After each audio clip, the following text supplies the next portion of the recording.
semua, selamat datang kembali di channel Kelas Bareng. Saya Yuwana dan kali ini kita akan melanjutkan pembahasan tentang WordPress. Ini adalah salah satu video dari seri kelas WordPress yang akan kami sajikan di channel Kelas Bareng ini. Di video kali ini kita akan membahas tentang halaman dashboard pada situs WordPress kita. Mari kita mulai.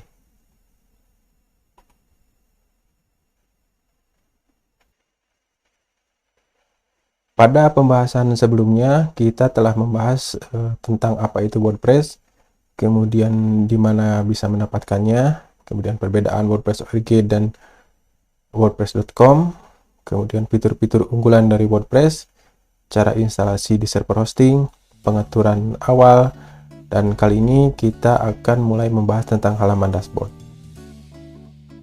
Nah, di dalam pembahasan kali ini, di antaranya kita akan membahas apa itu dashboard WordPress, kemudian bagian-bagian dari dashboard WordPress, ada pengaturan opsi layar, kemudian untuk memperluas atau menciutkan dan mengatur posisi widget, dan menambahkan widget pada dashboard WordPress. Nah, kita akan langsung masuk saja ke halaman websitenya. Kemudian kita masuk ke halaman adminnya.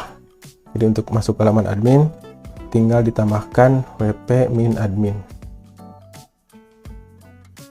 Klik, kemudian masukkan username dan passwordnya. Dan ini adalah halaman dashboardnya. Jadi ketika berhasil login ke dalam WordPress, maka teman-teman akan diarahkan ke dalam halaman dashboard ini.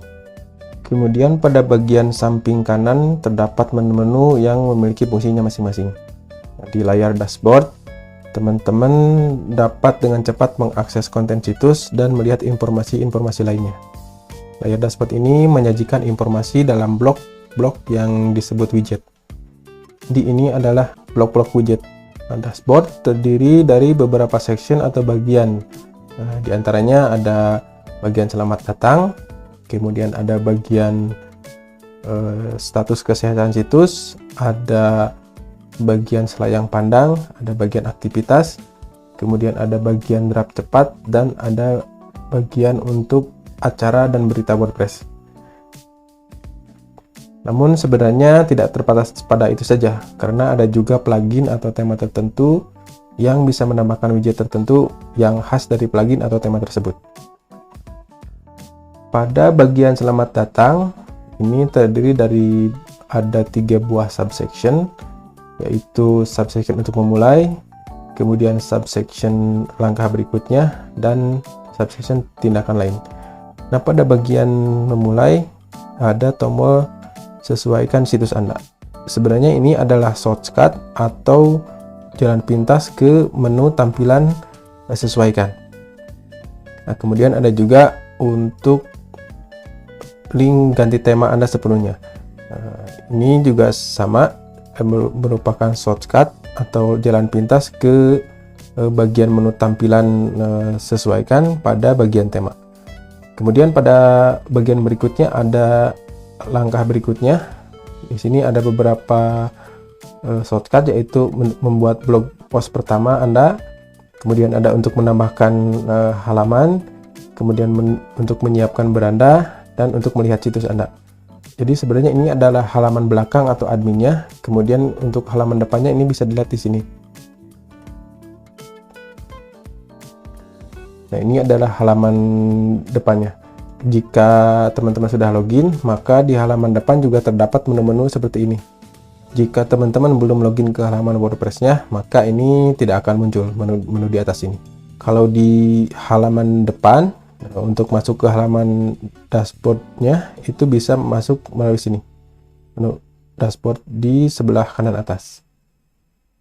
Jadi seperti itu. Untuk mengunjungi halaman depan juga bisa dari menu sebelah sini, yang kunjungi situs. Nah, itu pada bagian langkah berikutnya. Kemudian ada bagian tindakan lainnya. Di sini ada shortcut ke kelola widget, kelola menu, kemudian untuk nyalakan atau matikan komentar, dan untuk pelajari lebih banyak untuk memulai. Nah, ini sebenarnya untuk kelola widget ini juga sebenarnya ada shortcut ke menu tampilan bagian widget. Untuk kelola menu, ini untuk tampilan menu. Ini sebenarnya sama saja. Cuman di sini menu-menunya berupa shortcut atau jalan pintas. Kemudian pada bagian status kesehatan situs, di sini menginformasikan jika ada masalah-masalah yang terjadi pada situs. Sebagai contoh di sini bisa dilihat ada 7 masalah. Nah, untuk melihatnya bisa diklik pada menu layar kesehatan situs. Jadi menu layar kesehatan situs ini juga sebenarnya sama, merupakan shortcut pada bagian peralatan kesehatan situs. Kemudian pada bagian selanjutnya ada bagian selayang pandang. Nah, widget selayang pandang ini memberikan ringkasan jumlah posting, jumlah halaman, dan komentar di situs WordPress. Masing-masing jenis konten ini ditampilkan dalam bentuk tautan dan ketika diklik mengarahkan teman-teman ke area tertentu.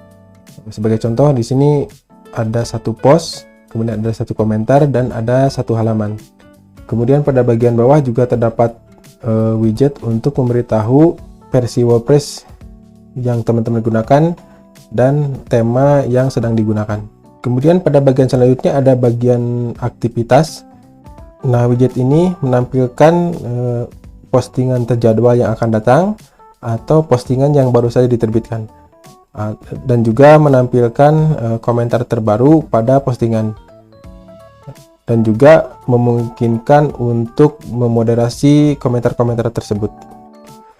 Jadi setiap komentar terbaru yang ditampilkan di sini terdapat tautan ke judul postingnya, kemudian isi komennya. Dan selain itu juga bisa langsung untuk memoderasi komentar tersebut, jadi bisa langsung ditolak atau langsung dibalas, diedit, kemudian atau dimasukkan ke tong sampah atau ditandai sebagai spam. Kemudian pada bagian berikutnya adalah bagian drop cepat. Nah, untuk widget ini memungkinkan teman-teman untuk menulis posting terbaru dengan cepat dan mudah, tetapi hanya dalam bentuk draft saja. Hanya dengan memasukkan judul dan kontennya, kemudian klik simpan, itu bisa langsung menjadi sebuah postingan. Nah, untuk mempublishnya, teman-teman harus masuk dulu ke dalam menu post. Kemudian pada bagian berikutnya ini ada bagian acara dan berita WordPress. Nah, widget ini mencantumkan acara-acara atau berita terbaru dari blog resmi WordPress. Nah, di sini teman-teman dapat mengetahui acara mendatang yang terdekat dengan tempat teman-teman atau apa yang telah dilakukan pengembang WordPress baru-baru ini. Dan teman-teman juga dapat mengikuti berita terbaru terkait WordPress di bagian ini. Kemudian pada bagian atas ini ada opsi layar. Nah, pada opsi layar ini memungkinkan teman-teman untuk memilih widget mana saja yang ingin ditampilkan atau tidak. Jadi ketika teman-teman mengklik opsi layar, centang kotak untuk menampilkan widget tertentu, atau hapus centang pada kotak untuk menyembunyikan widget tersebut. Sebagai contoh, di sini tercentang status kesehatan situs ditampilkan. Tapi untuk menghilangkannya bisa diklik di sini, dihapus centangnya, maka widget status kesehatan situs yang di sebelah bawah itu menjadi menghilang.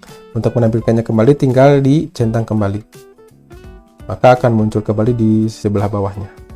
Nah, selain itu juga setiap widget di dalam dashboard ini dapat diperluas atau diciutkan dengan mengklik pada judul widgetnya. Sebagai contoh, jika diklik judul widgetnya, ini akan jadi tampilan di bawahnya akan menjadi menghilang.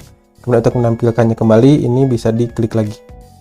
Kemudian widget juga dapat dipindahkan dengan mengarahkan kursor ke judul widgetnya, kemudian menariknya ke tempat yang diinginkan. Sebagai contoh, ini akan saya pindahkan ke sebelah sini. Selain itu juga bisa melalui tombol panah atas ke bawah untuk memindahkan widget ini ke atas atau ke bawah. Nah, sebagai contoh, yang selajang pandang misalnya kita pindahkan ke bawah, maka ini akan pindah menjadi ke bawah. Nah, seperti yang telah dikatakan tadi di atas, bahwa sebenarnya bagian-bagian WordPress ini tidak terbatas pada ini saja. Jadi ada beberapa plugin atau tema yang bisa menambahkan widget ke dalam WordPress ini. Jadi pengembang plugin atau tema dapat membuat widget dashboard baru yang bisa tersedia melalui kode plugin atau kode tema. Sampai sini dulu untuk pembahasan dashboard. Nah, di video selanjutnya kita akan mulai membahas tentang post. Sampai jumpa di video selanjutnya. Terima kasih.